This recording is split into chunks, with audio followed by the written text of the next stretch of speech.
ഇന്നലെ രാത്രി ടോക്കിയോയിൽ നിന്ന് യാത്ര തിരിച്ച നമ്മൾ ഇന്ന് രാവിലെ എത്തി നിൽക്കുന്നത് ജപ്പാന്റെ തന്നെ ചരിത്രപരമായും സാംസ്കാരികപരമായും ഏറെ പ്രാധാന്യമുള്ള ഒരു സ്ഥലത്താണ്. അതെ, ആയിരക്കണക്കിന് വർഷത്തോളം ജപ്പാന്റെ തലസ്ഥാനമായി നിലകൊണ്ടിരുന്ന ക്യോട്ടോ. ക്യോട്ടോയിലെ കാഴ്ചകളിലേക്ക് എല്ലാവർക്കും സ്വാഗതം.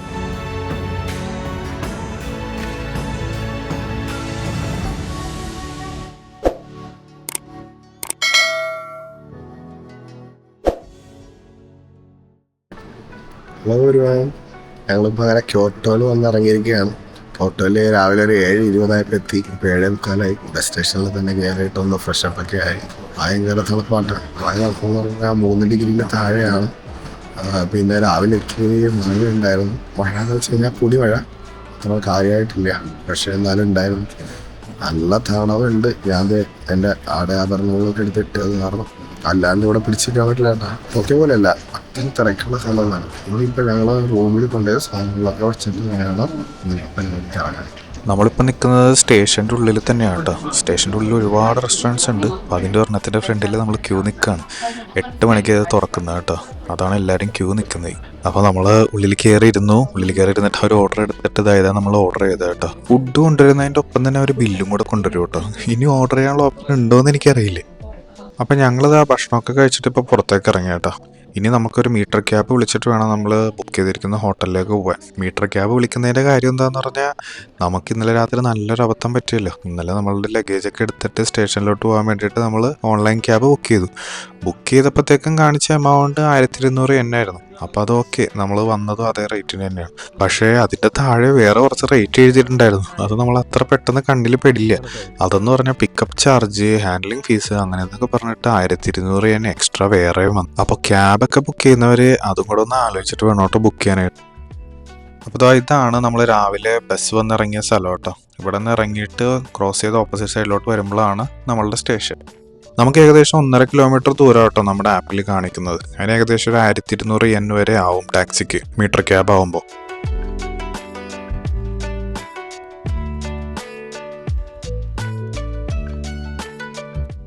ഞാൻ ഭക്ഷണം കഴിച്ചപ്പോൾ ആലോചിക്കായിരുന്നു, ഈ വെജിറ്റേറിയൻസ് ഇവിടെ വന്നു കഴിഞ്ഞാൽ എന്ത് ചെയ്യുന്നുള്ളത്. എല്ലായിടത്തും ബീഫ്, പോർക്ക് ഇല്ലാത്ത സാധനങ്ങളില്ല. സാൻഡ്വിച്ച് ആണെങ്കിലും ബർഗർ ആണെങ്കിലും എല്ലാം അതേപോലത്തെ തന്നെ. പിന്നെ റാമേൻ ഇച്ചിരി ബുദ്ധിമുട്ടായിരിക്കും അവരിവിടെ വന്നു കഴിഞ്ഞാൽ ഭക്ഷണം കഴിച്ച് ജീവിക്കാൻ വേണ്ടിയിട്ട്. ഞാൻ വേറൊരു കാര്യമില്ലേക്കുന്നേ, ഇനി സാലഡൊക്കെ വർക്ക് ചെയ്തുകൊണ്ടിരുന്ന സമയത്ത് ജപ്പാൻകാർ അവിടെ വരുമായിരുന്നല്ല. അപ്പോൾ അവർക്ക് ഭക്ഷണം മേടിച്ച് കൊടുക്കാൻ വേണ്ടിയിട്ട് നമ്മൾ അവിടെയൊക്കെ പോകുമ്പോൾ ഇവർക്ക് നൂഡിൽസൊക്കെയാണല്ലോ ഇഷ്ടം. അപ്പോൾ അതൊക്കെ മേടിച്ച് കൊടുക്കും. നമ്മളാ മേടിച്ച് കൊടുത്ത നൂഡിൽസ് കഴിച്ചിട്ട് അവർ നമ്മളെ തല്ലാക്കി ബാക്കി. അതാ ആലോചിക്കുക, എന്ത് നല്ല ഭക്ഷണമായിരിക്കും ഇവിടെ കിട്ടണത്. ഇവരവിടെ വന്നിട്ട് ഒന്നും വേണ്ടാണ്ട് അത് കഴിക്കാണ്ടല്ലോ ഭാഗ്യത്തിന് അല്ലേ. സത്യമാണ്. അല്ലാഞ്ഞത് ഭാഗ്യം എന്ന് പറഞ്ഞാൽ മതി.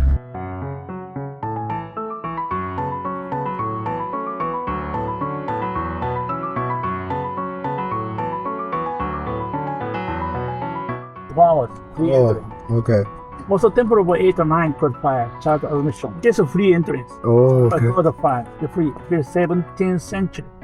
16th century, around 6. Oh, From your hotel, 5 minutes. okay. Free.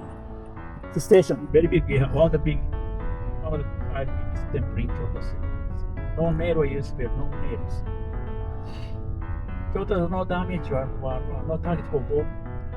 That's why. അപ്പോൾ ക്യോട്ടോ സിറ്റിയിൽ വെച്ചിട്ട് തന്നെ ഏറ്റവും പഴക്കം ചെന്നതും ഏറ്റവും വലിയ ഒരു ടെമ്പിളാണ് നമ്മൾ ഈ കാണുന്നതെന്നാണ് കേട്ടോ നമ്മുടെ ഡ്രൈവർ ചേട്ടൻ പറയുന്നത്. 17-ാം നൂറ്റാണ്ടിൽ പണി കഴിപ്പിച്ച ക്യോട്ടോയിൽ ഏറ്റവും ഫേമസ് ആയിട്ടുള്ളൊരു ടെമ്പിൾ. ഇത് ഏതാണ് എന്താണെന്ന് എനിക്ക് മനസ്സിലായില്ല. മാപ്പ് നോക്കിയാലേ നമുക്ക് എന്തെങ്കിലും മനസ്സിലാവുള്ളൂ. അപ്പോൾ നമ്മൾ താമസിക്കുന്നിടത്തുനിന്ന് 5 മിനിറ്റ് നടന്നാൽ ഇവിടെ എത്താമെന്നാണ് കേട്ടോ പറയണേ. ഏകദേശം നമ്മൾ എത്താറായി.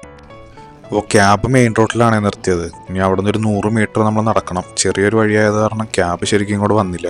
അപ്പോൾ ക്യോട്ടോയിൽ നമ്മൾ താമസിക്കുന്ന ഹോട്ടൽ ഇതാട്ടോ.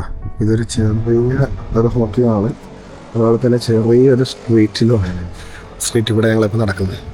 ഇനിയിപ്പോൾ നമ്മൾ പരിപാടി ഇവിടെ അടുത്തുള്ള കുറച്ച് സ്ഥലങ്ങളുണ്ട്. നമ്മൾ ശരിക്കും ഒരു സെൻറ്ററിൽ നിൽക്കണം. ഇവിടെ നിന്ന് JR ലൈൻ ആണെങ്കിലും ബസ് സ്റ്റോപ്പ് ആണെങ്കിലും എല്ലാം അടുത്തടുത്താണ്. പിന്നെ 1-2 ടൂറിസ്റ്റ് അട്രാക്ഷൻസും ഉണ്ട്, 1-2 ടെമ്പിൾസ് ഉണ്ട്. അതൊക്കെ ഒന്ന് കാണാം. ഓക്കെ. അപ്പോൾ ക്യോട്ടോയിൽ കൂടുതൽ ട്രാവൽ ചെയ്യുമ്പോഴും നമുക്ക് ഗൂഗിൾ മാപ്പ് സജഷൻ വരുന്നത് ബസ് ബോർഡ് ചെയ്യാൻ വേണ്ടിയിട്ടാണ് കേട്ടോ. അപ്പോൾ ടോക്കിയോയിലൊക്കെ കൂടുതൽ ട്രെയിൻ ആയിരുന്നെങ്കിൽ ഇവിടെ ബസ്സാണ്. അപ്പോൾ ബസ്സിൽ കയറുമ്പോഴത്തേക്ക് നമ്മളിവിടെ ടാപ്പ് ചെയ്യണമല്ലോ. ആ ടാപ്പ് ചെയ്യുന്ന സാധനം ഇവിടെ കാണുന്നില്ല. അപ്പോൾ അതാണ് ഞങ്ങൾ അന്വേഷിക്കുന്നത്. സാധാരണ കയറുമ്പോൾ ഇറങ്ങുമ്പോഴും നമ്മൾ ടാപ്പ് ചെയ്യണം. അങ്ങനെയാണ് ഇവിടെ നമ്മൾ ബസ് യൂസ് ചെയ്യുന്നത്. നമ്മുടെ കയ്യിലുള്ള സ്യൂക്ക കാർഡ് തന്നെ നമുക്ക് യൂസ് ചെയ്യുന്നതാണ് കേട്ടോ. അപ്പോൾ ഡ്രൈവർ പറയുന്നതനുസരിച്ചിട്ട് ലാസ്റ്റ് ഇറങ്ങുമ്പോൾ ഒരു പ്രാവശ്യം ടാപ്പ് ചെയ്താൽ മതി എന്നാണ്. അപ്പോൾ അതിനർത്ഥം എന്ന് പറഞ്ഞു കഴിഞ്ഞാൽ ഇത് ഫിക്സഡ് ചാർജ് ആയിട്ടുള്ള ഒരു ബസ്സാണ്. നമ്മളെവിടെ പോയാൽ ഈ ബസ് യൂസ് ചെയ്യണമെങ്കിൽ 220 yen അത്രയെങ്ങാനും കൊടുക്കണം കേട്ടോ. ശരിക്കും നമുക്ക് ഈ യസക്ക ഷ്രൈനിലേക്കാണ് പോകേണ്ടത്. പിന്നെ നിഷിക്കി മാർക്കറ്റിൻ്റെ സ്റ്റോപ്പ് വന്നപ്പോൾ നമ്മൾ അവിടെ ഇറങ്ങി കേട്ടോ. നമുക്ക് ഇവിടെ നിന്ന് എല്ലാം ഒറ്റ ലൈനിലാണ്, നേരെ നടക്കാവുന്നതേ ഉള്ളൂ കേട്ടോ. ഞങ്ങൾ ഇടയ്ക്ക് ഫാമിലി മാറ്റി വന്ന് കയറുമ്പോൾ അറിയുന്ന സംഭവം ഇവിടെ ഒരുപാട് ഇതേപോലത്തെ കുഞ്ഞു കുഞ്ഞു സാധനങ്ങളുണ്ട്. അത്യാവശ്യം വേണ്ട സോക്സ്, മാസ്ക്, അങ്ങനത്തെ കുറച്ച് സാധനങ്ങളുണ്ട്.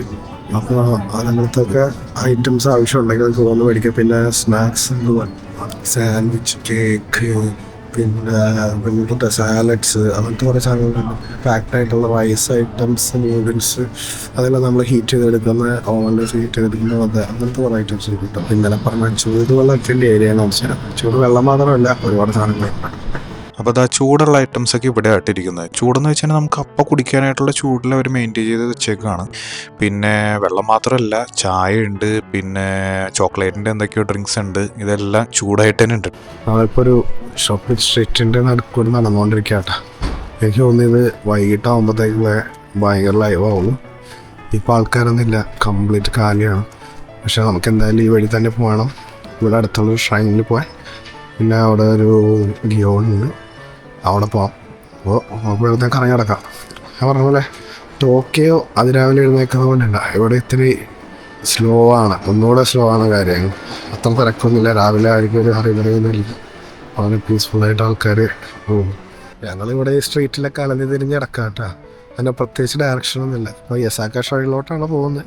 അതിൻ്റെ ഇടയിൽ അവിടെ ഇവിടെയൊക്കെ തിരിയലും വളയിലൊക്കെ കാണുമ്പോഴത്തേക്ക് അവിടെ പോകും. കുറേ കടകളുണ്ട്, അവിടെ കയറും. അങ്ങനെയാണ് തപ്പി പോകുന്നത്. ഇപ്പോൾ മഴ പെയ്യുന്നുണ്ട് കേട്ടോ പുറത്ത്.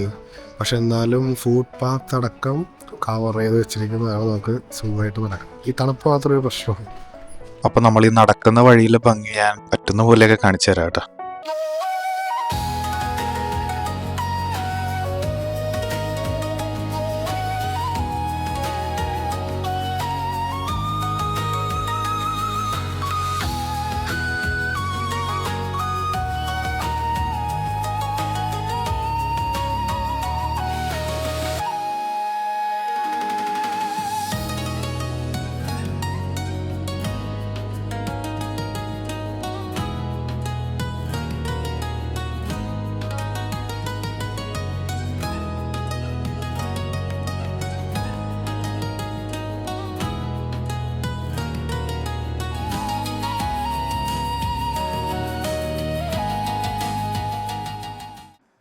അങ്ങനെ ഒരു 10 മിനിറ്റ് നടക്കുമ്പോഴേക്കും നമ്മളിത് യസാക്ക ഷ്രൈനിൻ്റെ ഫ്രണ്ടിലെത്തും കേട്ടോ.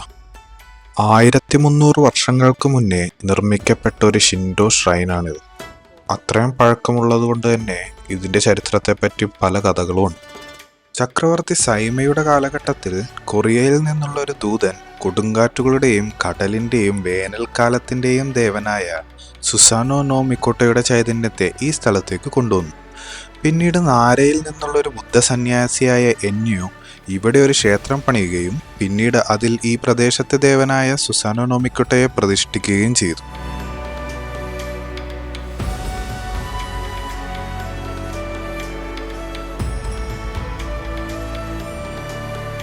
ഇവിടുത്തെ മറ്റൊരു പ്രത്യേകത എന്താണെന്ന് വെച്ചാൽ ഗിയോൺ മസ്തുരി എന്ന പ്രശസ്തമായ ഒരു ആചാരത്തിനും ഉത്സവത്തിനും പേരുകേട്ട ഒരു ക്ഷേത്രം കൂടിയാണ് യസാക്ക.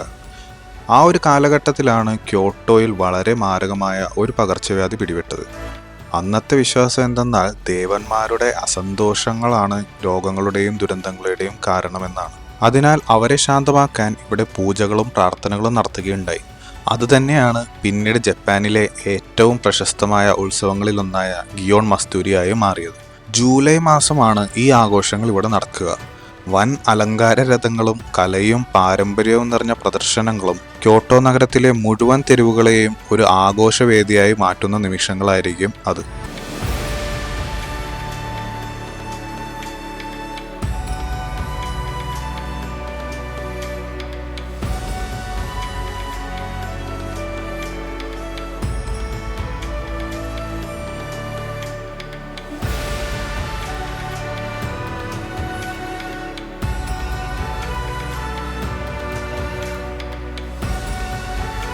നമ്മളിതുപോലെ ചരിത്ര പ്രാധാന്യമുള്ള സ്ഥലങ്ങൾ സന്ദർശിക്കുമ്പോൾ ഞാൻ അതിൻ്റെ പുറകിലുള്ള ഈ കഥകളൊക്കെ പറയുന്നത് എൻ്റെ ഒരു കാഴ്ചപ്പാട് വെച്ചിട്ട് നമുക്ക് ഈ സ്ഥലമായിട്ടൊരു കണക്ഷൻ കിട്ടാൻ വേണ്ടിയിട്ടാണ്.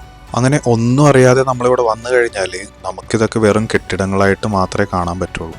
ടൂറിസ്റ്റ് പാക്കേജൊക്കെ എടുത്തു വരുന്നവർക്ക് മിക്കപ്പോഴും ഒരു ഗൈഡ് കൂടെ ഉണ്ടാവും. പക്ഷെ എന്നാൽ നമ്മൾ ഇതുപോലെ ട്രാവൽ ചെയ്യുമ്പോഴത്തേക്കും അങ്ങനെ ഒരു ഗൈഡിൻ്റെ സഹായം കിട്ടിക്കൊള്ളണമെന്ന് ഒരു നിർബന്ധവും ഇല്ല.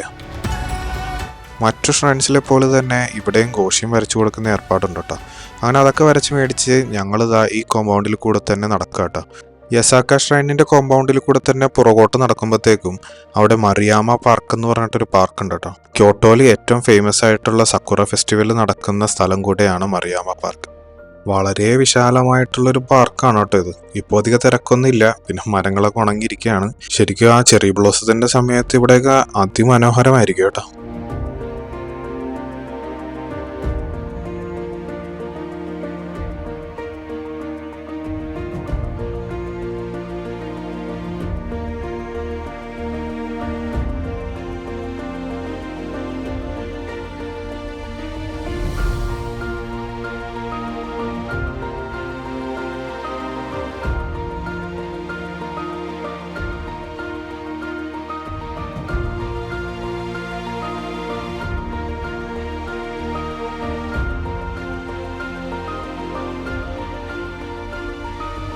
അങ്ങനെ പാർക്കിൽ നിന്ന് പുറത്തേക്ക് വരുമ്പോഴത്തേക്ക് ഇതുപോലത്തെ ഭക്ഷണം കിട്ടുന്ന ചെറിയ സ്ഥലങ്ങളൊക്കെ ഉണ്ട് കേട്ടോ.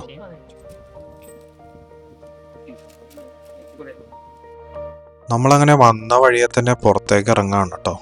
ഇപ്പോൾ സ്ട്രീറ്റിലൊക്കെ അത്യാവശ്യം ആൾക്കാരുണ്ട്, അത്യാവശ്യം ക്രൗഡായി തുടങ്ങിയിട്ടുണ്ട് കേട്ടോ. അടുത്ത് നമ്മൾ പോകുന്നത് പോഞ്ചോ ആലിയിലോട്ടാണ് കേട്ടോ. അപ്പോൾ ഇതാണ് പോഞ്ചോ ആലി കേട്ടോ. വളരെ നാരോ ആയിട്ടുള്ളൊരു സ്ട്രീറ്റാണ്. അതുകൂടാണ്ട് പഴയ ജാപ്പനീസ് പ്രൗഢിയിലുള്ള കെട്ടിടങ്ങളും വുഡൻ കെട്ടിടങ്ങളൊക്കെയാണ് ഇവിടെ ഉള്ളത് കേട്ടോ. അപ്പോൾ പകലൊരു ഭംഗി, രാത്രി മറ്റൊരു ഭംഗിയാണ് ഈ സ്ഥലത്തിന് വരിക. അപ്പോൾ രാത്രി നമ്മൾ ഒരു പ്രാവശ്യം കൂടെ ഇവിടെ വരുന്നുണ്ട്. പിന്നെ ഈ ഒരു സ്ഥലത്തിനെയാണ് ഗീഷ ഡിസ്ട്രിക്റ്റ് എന്നും കൂടെ പറയുന്നത്. ഇതൊരു 500 മീറ്റർ താഴെയുള്ളൊരു ചെറിയൊരു സ്ട്രീറ്റാണ്, സ്ട്രെയിറ്റ് സ്ട്രീറ്റാണ്. നമ്മൾ ഷ്രൈനിലോട്ട് പോയപ്പോഴത്തേക്കും ക്രോസ് ചെയ്ത് വന്ന കമഗാവ റിവറിൻ്റെ പാരലായിട്ടാട്ടോ ഈ സ്ട്രീറ്റ് കിടക്കുന്നത്. വളരെ ഫേമസ് ആയിട്ടുള്ള ജാപ്പനീസ് ട്രഡീഷനിലുള്ള ടീ സെറിമണി അതുപോലത്തെ ബാക്കി പ്രോഗ്രാംസ് ഒക്കെ നടക്കുന്ന ഒരു മെയിൻ ഏരിയ ആണിത്. അപ്പോൾ ബുക്കിങ്ങിലൂടെ നിങ്ങൾക്ക് ആ ഫെസിലിറ്റിയൊക്കെ അവൈൽ ചെയ്യാവുന്നതാണ്. അപ്പോൾ വൈകിട്ട് ഒരു 5 മണിയൊക്കെ കഴിയുമ്പോഴത്തേക്കും ഈ സ്ട്രീറ്റ് ലൈവ് ആവും കേട്ടോ. അപ്പോൾ ഗീഷേനെയൊക്കെ സ്പോട്ട് ചെയ്യാൻ വേണ്ടിയിട്ടുള്ള ബെസ്റ്റ് ടൈം ചിലപ്പോൾ അതായിരിക്കും. അപ്പോൾ അവരവരുടെ ഫുൾ മേക്കപ്പിലൊക്കെ ഓരോ ടീ സെറിമണിയൊക്കെ നടക്കുന്ന സ്ഥലങ്ങളിലേക്ക് അവരുടെ അപ്പോയിൻമെൻറ്റ്സ് അനുസരിച്ച് പോകുന്ന ഒരു സമയം കൂടിയാണത്. ഈ മെയിൻ റോഡിലൂടെ നടക്കുമ്പോഴത്തേക്കും ലെഫ്റ്റും റൈറ്റൊക്കെ ആയിട്ട് കുറച്ച് പ്രൈവറ്റ് ആയിട്ടുള്ള വഴികളുണ്ട് കേട്ടോ. ശരിക്കും അങ്ങോട്ടൊന്നും കയറാൻ പാടില്ല. ഇപ്പോൾ അവർ കയർ വെച്ച് അടച്ചു വെച്ചേക്കാണ്.